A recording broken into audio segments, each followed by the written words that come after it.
하나님의 백성은 하나님이 택한 백성입니다. 자기 백성이라고 그러죠. 또 선민이라고 그러죠. 구별된 백성, 거룩한 백성 해서 성민이라고 말합니다. 구별하여 하나님께 드려진 백성이다, 그 뜻이에요. 그래서 하나님께서 책임져 주신다. 이게 하나님께서 주시는 은총과 사랑과 축복을 뭐라고 표현하느냐? 은혜라고 표현합니다. 원래 은혜의 기본적인 단어는 카리스라고 하는 단어를 쓰는데 기쁨을 만드는 것 혹은 기쁨을 유발하는 상태를 뜻합니다. 동사로 말하면 친절 혹은 감사라고 하는 말로 표현하지요.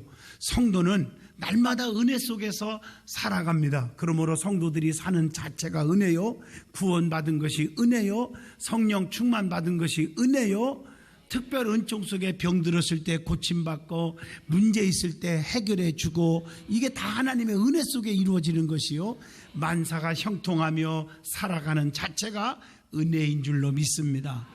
그러므로 우리는 더욱더 큰 은혜를 받아야 합니다. 어떻게 해야 큰 은혜를 받는 것인지 오늘 본문을 통해서 한번 깨닫는 시간 되어지기를 바랍니다. 어떻게 해야 큰 은혜를 받느냐? 첫째, 교만하지 말고 겸손하여야 큰 은혜를 받는다고 했어요. 오늘 본문 6절 말씀 보니까 그러나 더욱더 큰 은혜를 주시나니 그러므로 일러스되 하나님이 교만한 자를 물리치고 겸손한 자에게 은혜를 주신다 하였느니라. 우리가 높아지면 주님이 끌어내리시지만 낮아지려고 하는 자는 높여주신다고 야고보서 4장 10절에 주 앞에서 낮추라 그리하면 주께서 너희를 높이시리라고 약속하고 계십니다.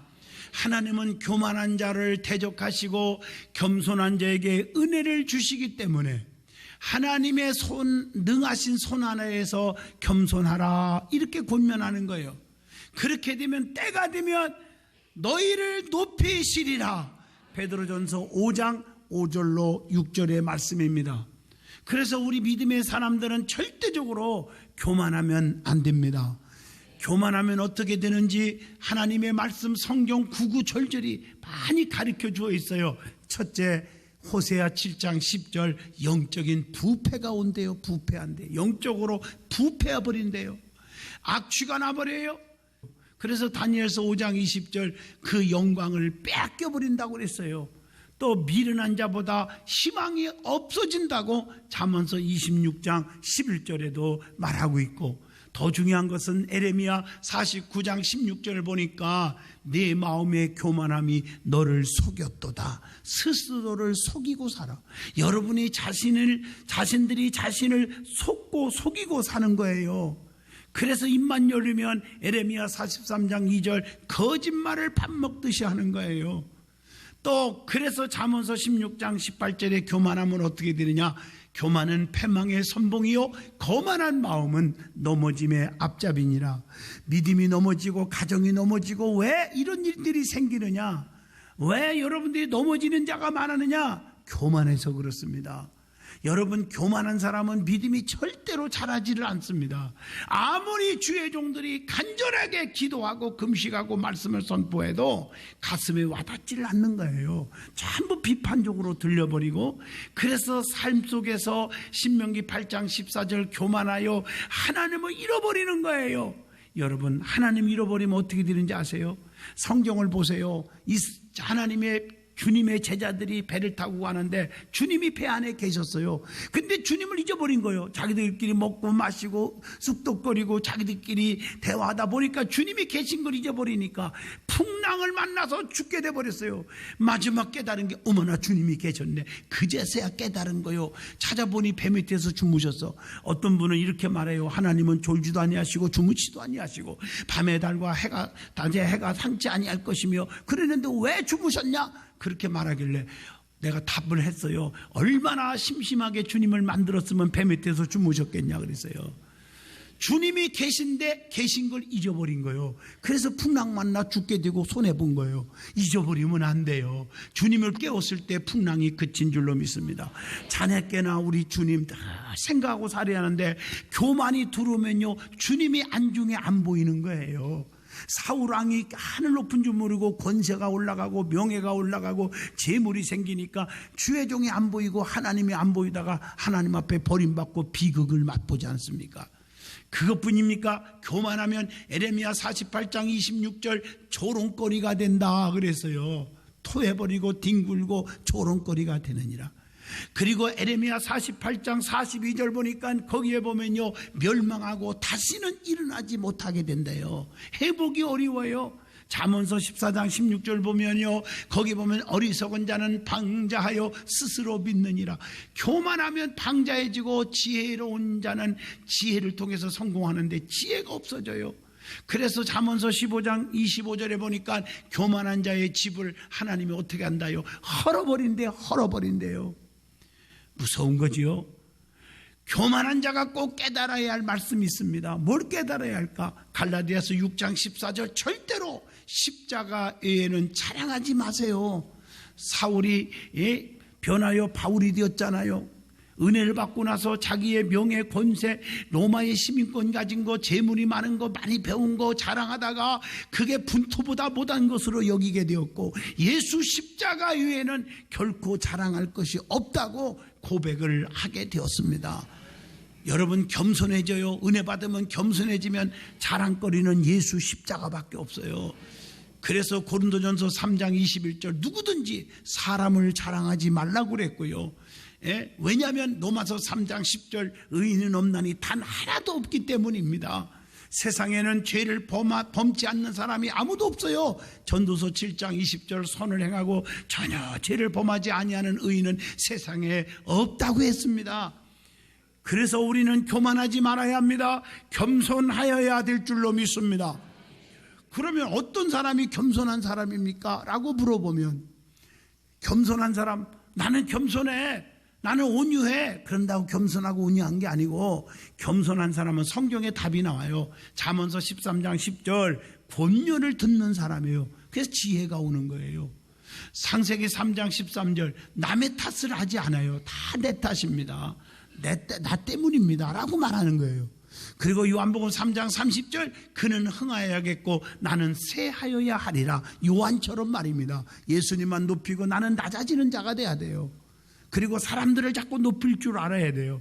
자기가 최고라고 말하면 안 돼요.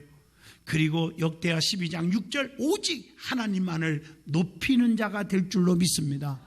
그리고 겸손한 자는 에베소 4장 2절에 오래 참음이 있습니다. 사랑으로 용납할 줄 압니다. 관용합니다. 이해합니다. 품을 줄 압니다.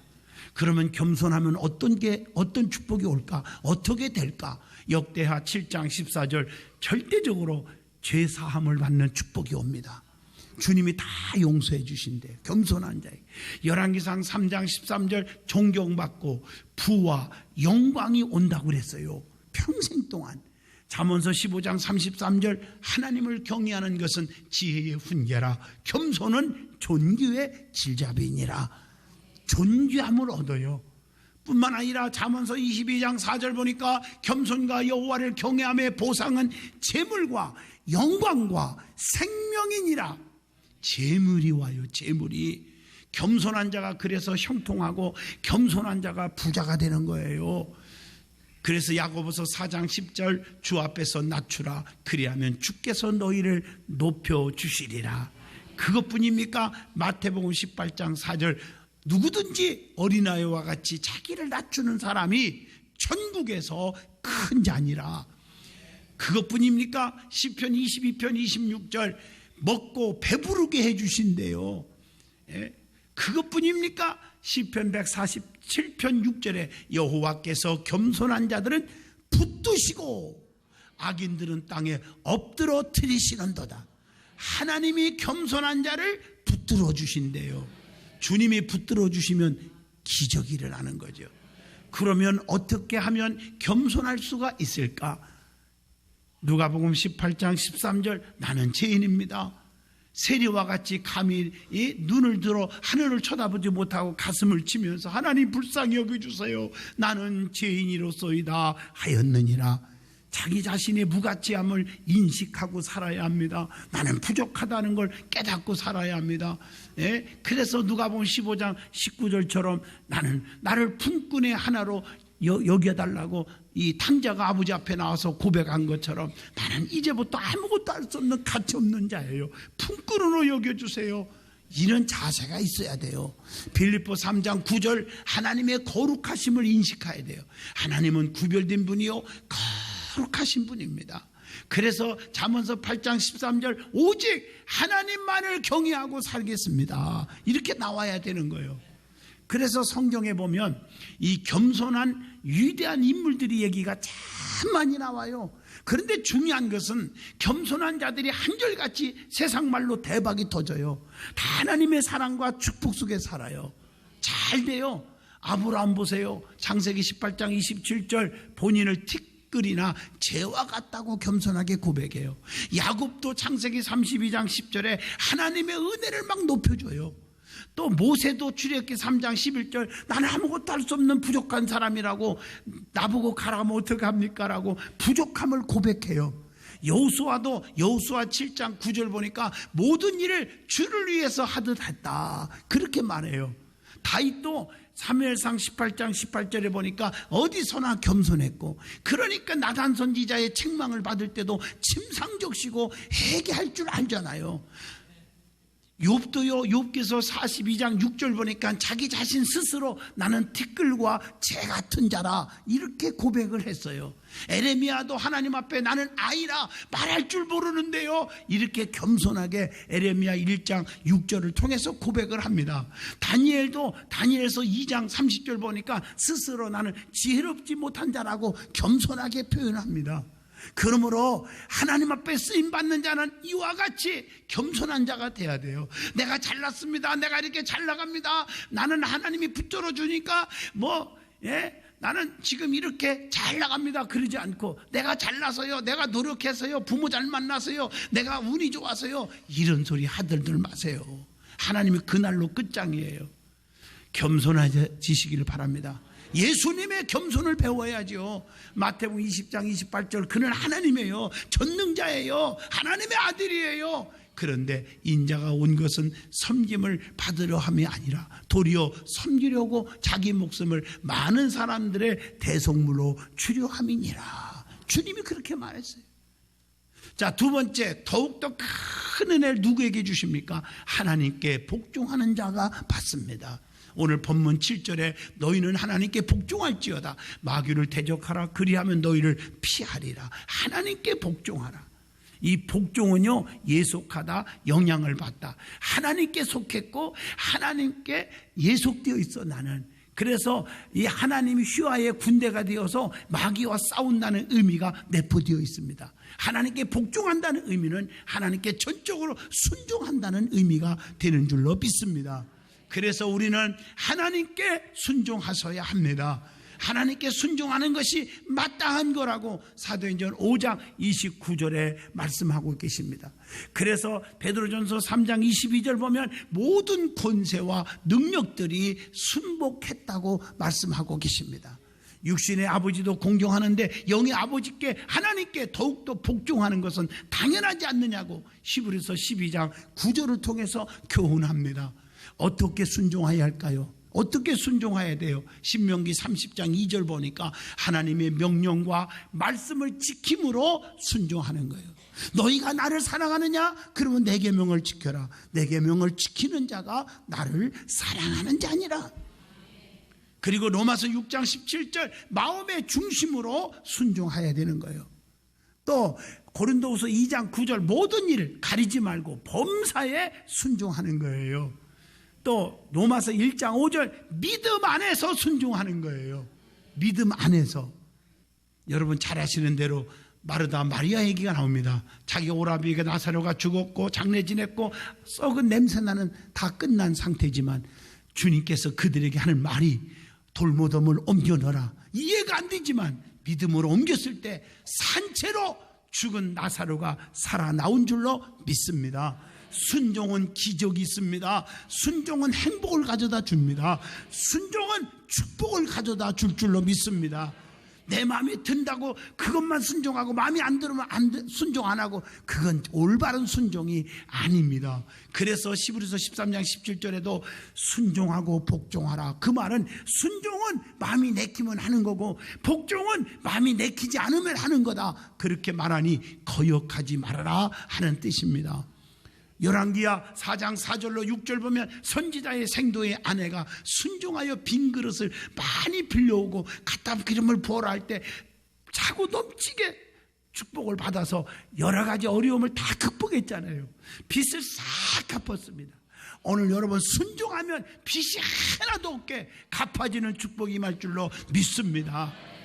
노아의 8식구도 창세기 7장 1절에 방주 만드는 순종으로 구원받았지 않습니까? 그렇기 때문에 사무엘상 15장 22절에 순종이 제사보다 낫고 듣는 것이 수양의 기름보다 나으니라. 이 말씀을 가슴에 새기세요. 순종하여 더욱더 큰 은혜 받으시기를 축원합니다. 큰 은혜는 또 누구에게 주느냐? 세 번째, 마귀를 대적할 때 큰 은혜를 주신대요. 오늘 본문 7절, 마귀를 대적하라 그리하면 너희를 피하리라, 이렇게 약속하고 있어요. 말세에는 베드로전서 5장 8절, 우는 사자와 같이 마귀들이 삼킬자를 두루두루 잡고 다닌다고 했어요. 그렇기 때문에 베드로전서 4장 7절, 만물이 마지막이 가까웠으니 그러므로 너희는 정신을 차리고 근신하여 기도하라고 말씀하고 계십니다. 그것이 마귀를 대적하는 것이요, 그렇게 되면 마귀가 피한다고 했습니다. 마귀 사탄의 역사를 환영하고 마귀가 좋아하는 행동을 하는 성도가 절대로 돼서는 아니 될 줄로 믿습니다. 그런데 많은 사람들은 아멘을 잘하는데 마귀가 좋아하는 일만 골라서 하는 분들이 있어요.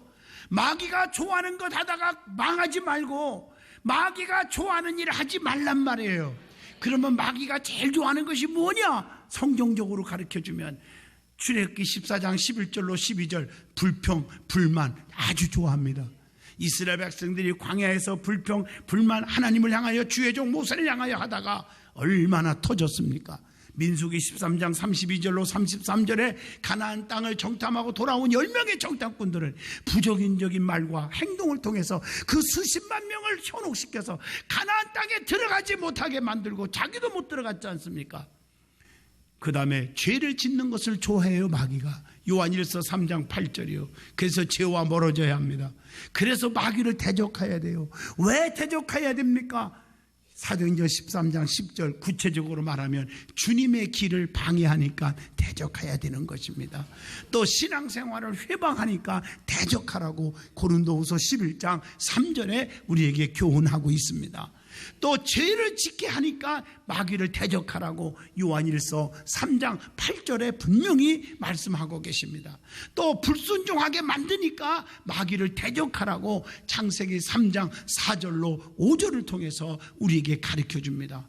그러면 어떻게 마귀를 대적할 수 있을까? 구체적으로 에베소 6장 11절, 마귀의 관계를 능히 대적하기 위하여 하나님의 전신갑주를 입으라. 영적인 무기를 가지고 살아야 돼요. 그리고 베드로전서 5장 9절, 믿음을 굳게 해야 돼요. 누가 별 얘기 다 해도 넘어지지 않는, 흔들리지 않는 만세반성 믿음을 가져야 됩니다. 그리고 에베소 4장 27절에 보니까 마귀에게 틈을 주지 말라. 여러분, 틈을 줘서는 안 됩니다. 그래서 베드로전서 5장 8절에 깨어 있어야 될 줄로 믿습니다. 그러면 마귀가 성도에게 하는 것이 무엇일까요? 요한복음 13장 2절, 예수님을 배신하게 만들어 가룟 유다처럼 말입니다. 그리고 데살로니가전서 2장 18절, 바울을 방해한 것처럼 전도의 길을 막아버려요. 또 디모데전서 3장 7절, 올무에 빠지게 만들어요. 또 야고보서 2장 15절로 16절에 서로 쑥덕거려서 교회에 분쟁을 일으킨대요. 망하는 길인지도 모르고. 그렇기 때문에 마귀를 대적하시기를 주 이름으로 축원합니다. 그럴 때 하나님께서 더욱더 큰 은혜를 주시는 것입니다. 여섯 번째, 어떤 자에게 큰 은혜를 주시느냐? 본문 8절로 10절에 보면 하나님을 가까이 해야 돼요. 오늘 여러분들이 재물과 명예와 권세와 인간적인 생각, 사람과 가까이 하지 말고 하나님과 가까이 하세요. 8절에 보니까 너희가 내게 가까이 와라. 그리하면 나도 너희에게 가까이 하리라. 하나님께로 가까이 하면 어떻게 돼요? 하나님이 우리와 가까이 해주신다고 본문 8절에 말하고 있잖아요. 시편 145편 8절에도 그렇게 말씀하고 계십니다. 간절히 하나님께 가까이 와서 기도하는 자에게 내가 너에게 가까이 하리라. 성경을 보면요, 이렇게 주고받는 은혜가 있잖아요. 내게 가까이 오면 나도 너에게 가까이 하리라. 8절 말씀처럼, 요한복음 15장 4절처럼 내 안에 거하라. 나도 너희 안에 거하리라. 또 내 사랑 안에 거하라. 그리하면 나도 너희 사랑 안에 거하리라. 또 계시록 3장 20절, 주 예수 대문 밖에 서서 문을 두드리노니 누구든지 내 음성 듣고 문을 열면 내가 그에게로 들어가 그와 더불어 먹고 나는 그와 나와 더불어 먹으리라. 이렇게 상통하는 거예요. 그것뿐입니까? 이사야 50장 8절에 대적자를 없게 해주신대요. 하나님은 용서와 치료와 생명을 주신다고 호세아 6장 1절로 2절에 말씀하고 계시고, 이사야 55장 7절에 긍휼함과 용서를 받게 해주신다고 약속합니다. 그것뿐이에요. 시편 63편 8절에 나의 영혼이 주를 가까이 따르리니 주의 오른손이 나를 붙드시거니와, 오른손으로 나를 붙들어 주신다. 그렇기 때문에 하나님을 만날 만할 때에 찾으라. 가까이 계실 때에 그를 부르라고 이사야 55장 6절에 말씀합니다. 은혜의 보좌 앞에 그리고 담대하게 나아가라. 히브리서 4장 16절, 예배 빠지지 말고 시간 담대하게 하나님께로 가까이 나오라고 권면하고 있어요. 이 핑계 저 핑계 대고 예배 빠지지 말고 세상에 천지개벽이 일어나도 나갈 줄 알아야 될 줄로 믿습니다. 어떻게 하나님께 가까이 갈 수 있을까요? 본문 8절에 죄인들아 손을 깨끗이 하라. 죄인들아 손을 깨끗이 하라는 말은 행실을 깨끗하게 하라. 손을 왜 깨끗이 해야 됩니까? 거룩한 손으로, 디모데전서 2장 8절, 하나님 앞에 기도를 해야 되기 때문에. 이사야 1장 15절로 16절, 하나님과 진정한 코에노니아 교제를 하기 위해서 깨끗하게 하라. 또 고린도후서 11장 2절, 우리는 예수님의 신부예요. 영적 신부로서 정결하게 하기 위해서 주님 만나야 될 거 아닙니까? 그래서 깨끗이 하라. 깨끗이 하면 시편 18편 20절로 21절 상을 주신다고 약속하고 있습니다. 점점점 힘을 주신다고 했어요. 욥기서 17장 9절의 말씀입니다. 그 외에도 깨끗이 해야 할 것이 있어요. 뭘 깨끗이 해야 되느냐? 스바냐 3장 9절, 입술을 깨끗이 하라. 사도행전 15장 9절, 마음이 깨끗해야 돼요. 마음이 진실해야 돼요. 거짓으로 꽉 차지 마시고 진실하게 사세요. 자랑하려고 하지 말고 겸손하게 주님만 높이시고요. 사도 시편 119편 9절, 청년이 무엇으로 행실을 깨끗게 하리까? 주의 말씀만 지킬 따름이니라. 행실이 깨끗해야 돼요. 그래서 8절 하반절 본문에 보면 두 마음을 품지 말고 마음을 성결케 하라고 가르쳐주고 있습니다. 성결은 거룩이요 구별된 생활이에요. 더욱더 큰 은혜를 받으려면 구별하여 성결케 되기를 주 이름으로 부탁합니다.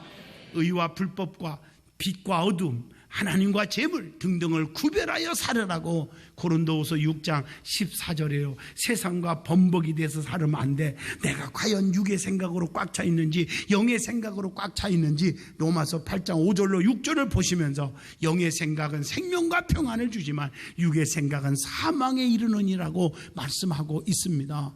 내 생각대로 하지 마요. 내 고집대로 살지 마요. 하나님이 기뻐하지 않는 사람은 끊을 건 끊고 버릴 건 버려요. 훌륭한 좋은 나무는요, 과감하게 아프지만 정을 끊을 때는 끊어야 돼요. 과감하게 가지치기 잘해야 돼요. 바르게 사시기를 축원합니다. 말씀을 순종하면서 내 이익과 내 욕심과 내 생각대로 살다가 마지막에 가슴을 치고 통곡하는 날이 온다는 거예요. 마음이 깨끗하면 받는 복이 있습니다. 마태복음 5장 8절, 마음이 청결한 자는 복이 있나니 그들이 하나님을 볼 것이요, 하나님께 나아가게 됩니다. 히브리서 10장 22절 말씀, 믿음으로 하나님께 나아가나니. 잠언서 4장 23절, 생명의 근원을 얻게 된다.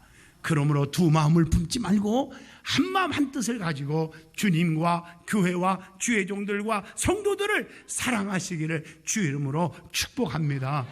그리고 슬퍼하며 애통하며 하나님 앞에, 하나님 내가 잘못했습니다 하고 하나님 앞에 회개하라는 본문의 말씀을 기억하시고 하나님 앞에서 바른 자세, 죄인의 모습으로 하나님 나는 죄인입니다, 긍휼을 베풀어 주세요, 이런 마음으로 기도하셔야 될 줄로 믿습니다. 그래서 항상 굵은 베옷을 입고 회개했던 이사야 57장 15절 말씀 기억해 주시기를 바랍니다. 그리고 본문 10절에 보니까 주 앞에서 낮추라. 그리하면 주께서 너희를 높여주시리라. 주님 앞에 낮추는 생활을 하세요. 주님보다 높은 사람이 어디 있고, 주님보다 귀한 자가 어디 있어요? 주님보다 잘난 사람이 어디 있습니까? 겸손하면 주님이 높여주십니다. 베드로전서 5장 6절을 기억하세요. 욥기서 22장 4절 말씀, 로마서 12장 16절의 말씀. 그러므로 마태복음 18장 4절에 말씀한 것처럼 누구든지 어린아이와 같이 자기를 낮추는 사람이 천국에서 큰 자니라. 결론을 내립니다. 지금 시대는 너무 패역하고 악에 빠져서 하나님으로부터 더욱더 큰 은혜를 받지 못하고 있는데, 큰 은혜를 받기 위해서 교만하지 마세요. 겸손하세요. 하나님께 순복하세요. 말씀의 귀를 기울이세요. 마귀를 대적하세요. 하나님을 가까이 하십시오. 공의로운 하나님 정확하게 판단하시고 복 주실 줄로 믿습니다. 면류관을 주실 줄로 믿습니다. 사랑한 성도들의 앞길에 시온의 대로가 열리고 든든한 삶을 살도록 사업과 직장, 자녀들 건강, 믿음, 우리 든든한 교회 든든해질 줄로 믿습니다. 이제 10월 11월 6일이면 창립 20주년을 맞이하면서 176명의 임직자들과 함께 온 성도들이 임직식을 하게 될 텐데, 다 바른 자세를 가지고 하나님을 섬깁시다.